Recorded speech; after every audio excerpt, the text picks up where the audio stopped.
목표를 넘긴 탭스 점수를 문자로 받았을 때 당시 뛰어올랐던 기억이 있습니다. 커리큘럼을 몇 번이고 돌려보며 끝까지 컨설탭스를 놓지 않았고 2달 동안 하루에 10시간씩 공부했던 보람이 있어서 뒤돌아보면서 정말 벅찼고 다행이라고 생각하고 있습니다. 안녕하세요. 저는 25살 김희연입니다. 대학교를 졸업하고 대학원 진학을 준비하고 있습니다. 이번에 대학원에 지원하게 되었는데 지원하기 위해서는 387점 이상의 탭스 점수가 필요해서 탭스를 공부하게 되었습니다.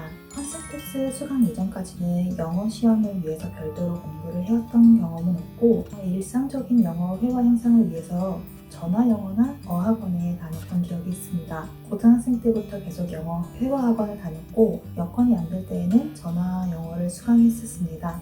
대학원 진학 결정을 좀 늦게 하게 되어서 바로 점수 확인차 탭스를 봤는데 280점대가 나왔습니다. 지원이라도 하기 위해서는 387점 이상의 점수가 필요했고 단기간에 점수를 올리기 위해서는 탭스만을 위한 공부 방법이 필요하다고 생각했습니다. 대형 어학원에서 영어 회화 강의를 수강할 때보다 규모가 조금 작더라도 특색 있는 강의가 저에게 적합하다는 걸 느꼈고 대형 어학원의 탭스 강의를 피해서 탭스를 공부할 수 있는 환경을 찾았습니다. 마침 387점 커리큘럼이라는 제 상황에 딱 맞는 공부법을 보게 되었고 컨설탭스의 후기를 보고서 지푸라기 잡는 마음으로 수강을 신청하게 되었습니다.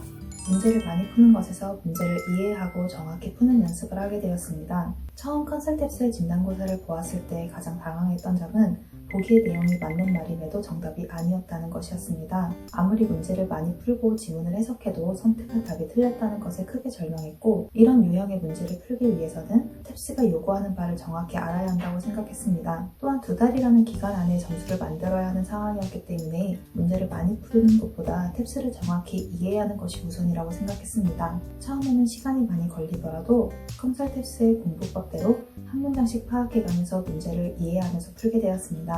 새로운 문제를 접하는 것보다 오답을 분석하게 되었습니다. 맞는 보기임에도 정답이 아니었다는 것은 문제가 요구하는 바가 아니라는 것을 깨달았고 컨설탭스의 방식으로 문제를 풀고서 풀었던 모든 문제들을 복습했습니다. 많은 문제는 다시 보면서 한 번 더 정답이었던 이유를 복습했고 틀린 문제는 컨설탭스의 방식으로 오답 노트를 작성해 왜 오답이었는지에 대해 분석하면서 공부하게 되었습니다. 첫 번째 공부법은 포인트 잡기 연습입니다. 전까지는 지문을 눈으로 읽기만 하면서 문제를 풀었었는데 지문을 이해는 하지만 문제 풀기가 참 힘들었습니다. 그러나 컨설탭스의 포인트 잡기 연습을 하면서 많은 지문을 주도적으로 파악하기 시작했고 문제 풀이에도 큰 영향을 미쳤습니다. 메인 유형에서 한 문장씩 포인트를 잡아 보기를 보기 전에 메인 주제를 먼저 유추하고 보기에서 가장 유사한 답을 고르는 연습을 했습니다. 꾸준히 연습을 하다 보니 걸리던 시간도 많이 줄게 되었고 유추한 주제가 정답이었던 경우가 늘어났습니다.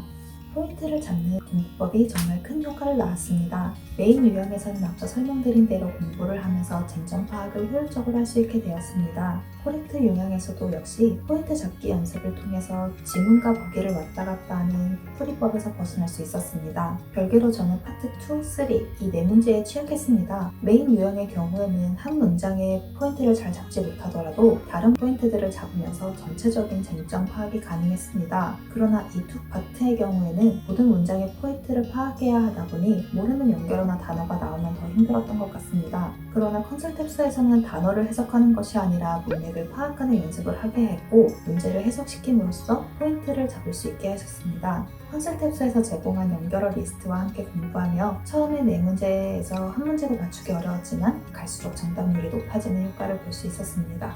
두 번째 공부법은 문제 버리기였습니다. 저는 고득점의 영어 고수가 아니었기 때문에 문제의 제한 시간 안에 푸는 것은 불가능했습니다. 컨설탭스에서 점수별로 알려준 풀어야 하는 문제 그리고 버려도 되는 문제를 참고하여 평소 문제를 풀 때 많이 풀리던 문제 번호를 선별했습니다. 파트 5의 문제는 다 맞추지만 시간이 많이 걸렸고 앞파트는 상대적으로 시간은 덜 소요되었지만 파트 5보다 정답률이 낮았습니다. 앞파트에서 어려움을 겪던 문제를 선별하여 버리고 파트 5로 넘어가는 연습을 하면서 시간 배분을 연습했습니다. 컨설탭스에서 제시한 노트테이킹 기법을 이용해서 공부했습니다. 이전까지는 노트테이킹 방법을 전혀 몰랐기 때문에 지문과 답안을 틀리기 없이 듣거나 필기하느라 들어야 할 부분을 놓치는 경우가 많았습니다. 그 때문에 내용을 기억하지 못하고 주제를 인지하지 못했기 때문에 많이 틀렸던 기억이 있습니다. 컨설탭스의 노트테이킹과 청해 풀이 과정을 실전 기출문제에도 적용해서 다양한 지문을 이해하는 연습을 했습니다. 청해에 있어 중요한 포인트를 듣고 이해하는 데 많은 도움을 받았습니다. 컨설탭스의 커리큘럼으로 저만의 노트테이킹 방법을 찾을 수 있었고 문제를 임할 때 여유를 가질 수 있게 되었습니다. 여유를 가지면서 질문을 듣다 보니 예전엔 긴장 때문에 들리지 않던 쉬운 질문들도 놓치지 않게 되었고 어려운 단어가 나오더라도 앞뒤 문장을 통해서 문맥을 파악하고 전체 지문의 주제를 유추하는 방법을 연습할 수 있었습니다. 컨설탭스 수강 이전에 사놓은 일명 노랑이라는 책이 있어서 다른 사람들과 스터디를 진행했었습니다. 그러나 컨설탭스에서 제공한 빈출 단어와 비교했을 때 상당 부분 같은 단어였고 이후에는 컨설탭스의 단어 목록만을 태블릿에 적어서 그것만으로 공부했던 기억이 있습니다. 하나의 리스트를 하루에 3번씩 그리고 3일씩 보면서 단어를 모두 외웠습니다. 빈출 단어에서 볼 수 있었던 단어는 어휘뿐만 아니라 독해와 청해에서 큰 도움이 되었습니다. 참고로 빈출 수거도 제공받았었는데 이는 어휘보다 청해에서 큰 역할을 했습니다. 청해의 아파트에서 주로 수거를 사용했기 때문이었고 제공받은 수거 역시 모두 외우자는 생각으로 공부한 결과 청해 영역 점수 향상에도 큰 도움을 받을 수 있었습니다. 인터넷으로 코리아 헤럴드 같은 영어 뉴스를 구독하여 관심 분야의 기사를 하루에 한두 개씩 읽었습니다. 핸드폰으로 빠르게 읽는 연습을 하면서 독해에 소요되는 시간을 줄일 수 있게 되었습니다. 또 팟캐스트에서 테드를 하루에 하나씩 들으면서 리스닝 실력을 키웠습니다. 게다가 컨설탭스 교재에서 모르는 단어가 나올 때마다 엑셀에 정리해서 저만의 영어 사전을 만드는 연습을 했습니다.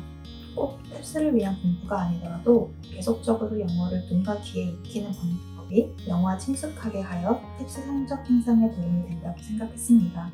목표를 넘긴 탭스 점수를 문자로 받았을 때 다시 뛰어올랐던 기억이 있습니다. 2달이라는 짧은 시간 동안 100점 이상 올려야 했기 때문에 커리큘럼으로 한 달 만에 70점 이상 올렸음에도 불구하고 더 올려야 한다는 부담감은 기쁜 마음보다 걱정과 불신을 더 키웠습니다. 특히 독하지 못했던 저와 컨설테스 공부법의 효과에 대한 불신은 제가 공부하는데 오히려 더 방해가 되었습니다.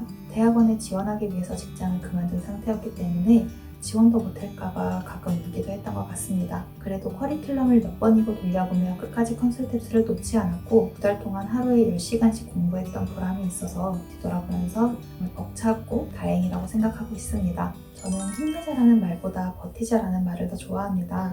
버티다 보면 힘든 시간도 결국 지나가 경험이 되고 발판이 될 테니까요. 여러분들도 지금 당장은 모든 게 힘들고 걱정되고 믿음직스럽지 않겠지만 자기 자신을 조금 더 믿고 그리고 조금만 더 버티면 결국 목표하던 점수를 달성할 수 있을 겁니다. 다들 조금만 버팁시다. 파이팅!